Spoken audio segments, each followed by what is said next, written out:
আজকে আমি বানাবো কিমা মটর। অবশ্যই দেখো, দারুণ লাগবে। আমি 700 মতো চিকেন কিমা নিয়েছি আর মটরশুঁটি নিয়েছি। আমি এখানে একটু রসুন দিচ্ছি। আমি রসুন, শুকনো লঙ্কা, তেজপাতা ফোড়ন দিয়েছিলাম আর রসুনটাকে প্রথমে তেলেতে দিলাম, তারপরে পেঁয়াজ কুচিটা দিয়ে দিচ্ছি।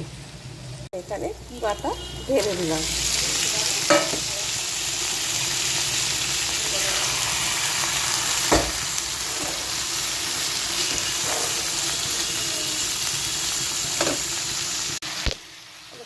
আদাটা ঢেলে দিলাম। চামচের পরিমাণ অনুযায়ী 2 চামচের মতো লঙ্কা গুঁড়ো দিলাম। হলুদ দিয়ে দিলাম। তাহলে টমেটোটাকে পেস্ট করেছিলাম ঢেলে দিলাম।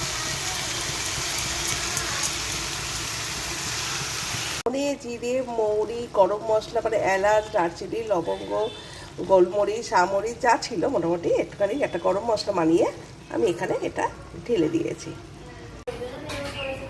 কিমার জন্য পরিমাণ মতো নুন দেবো, তাই কিমাটা দিয়ে নুনটা দিয়ে দিচ্ছি।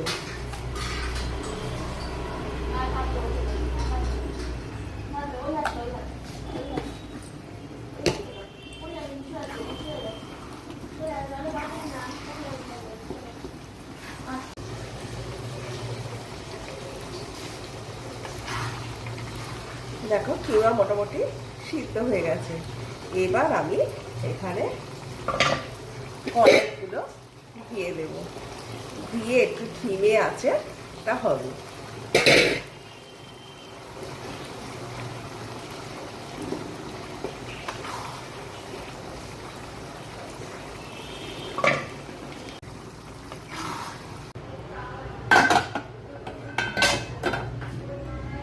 মটর কিমা রেডি। অবশ্যই করো এইভাবে, দারুণ লাগবে। আর রুটি দিয়ে তো অসাধারণ। হ্যাঁ গো, আর যদি সেটা হয় না তন্দুর রুটি, তাহলে জমে ক্ষীর, তাই না গো? হ্যাঁ, কিন্তু আমরা যে খাবো ভাত দিয়ে। খুব ভালো থাকো, সুন্দর থাকো।